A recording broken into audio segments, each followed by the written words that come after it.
Scene साहब से। संजीव जी, स्वागत है आपका, शुभ प्रभात। बताइए किस दिन से आप देख रहे हैं एफएनओ की एक्सपायरी को और कौन से दो स्टॉक्स हैं जो आपके जहन में हैं?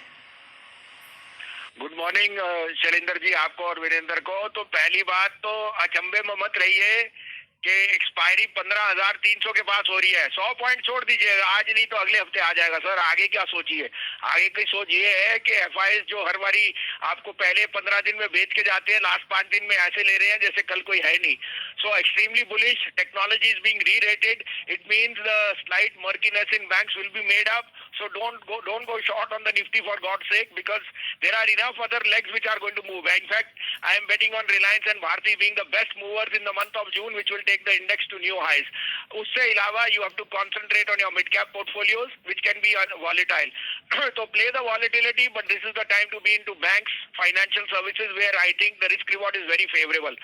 आपको अपडेट भी दे दूं, गोदरेज कंज्यूमर 818, 20, 22 में बोला था, 835 हो गया है, 875 का टारगेट कायम है।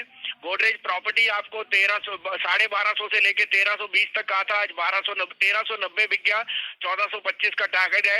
Short term traders can book profit. और टाटा मोटर 316 में दिया था 2 दिन पहले, वो आपका 325 रुपए बिक गया है, तो आप ट्रेडर वहां पे बुक कर सकते हैं।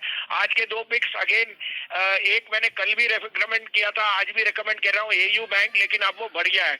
965 पे आपको कल दिया था, 983 हो गया है। 1000 से 1020 का टारगेट। और अभी भी मैं रीइटरेट कर रहा हूँ, the best mid cap bank will be RBL bank. 206.5-7 में लीजिए, 203 का स्टॉप लॉस है, 225 का target minimum.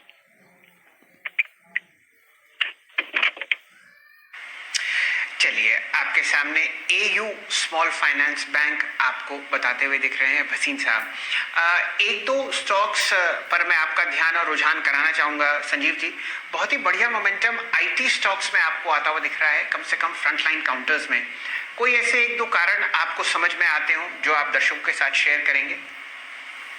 Sir, in a recent conference, one of the large broking houses has said that there is no impact on any slowdown and global growth is visible, which means technology spending is going to even go up, or work from home is working very well for the technology pack.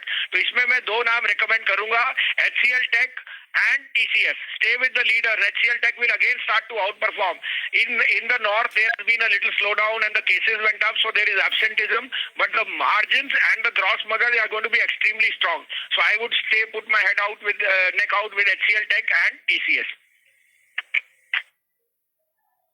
Bhasin साहब, बस यही आपके मुख से लोगों को सुनवाना था कि जो कंपनीज बताती हुई दिख रही हैं ब्रोकरेजेस को, वो 3 बातें हैं।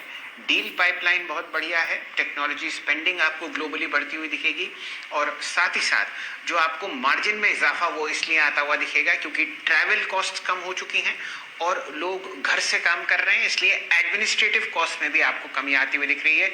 ये सारी चीज़ें बॉटम लाइन पर आपको जुड़ती हुई दिखेंगी। और बिल्कुल ऑन क्यू टीसीएस पर बात करी थी भसीन साहब ने, दिन का उच्चतम लेवल 3212। वीरेंद्र जी, कोई बढ़िया ऑप्शंस आप जून की एक्सपायरी में टीसीएस में पकड़वा दीजिए।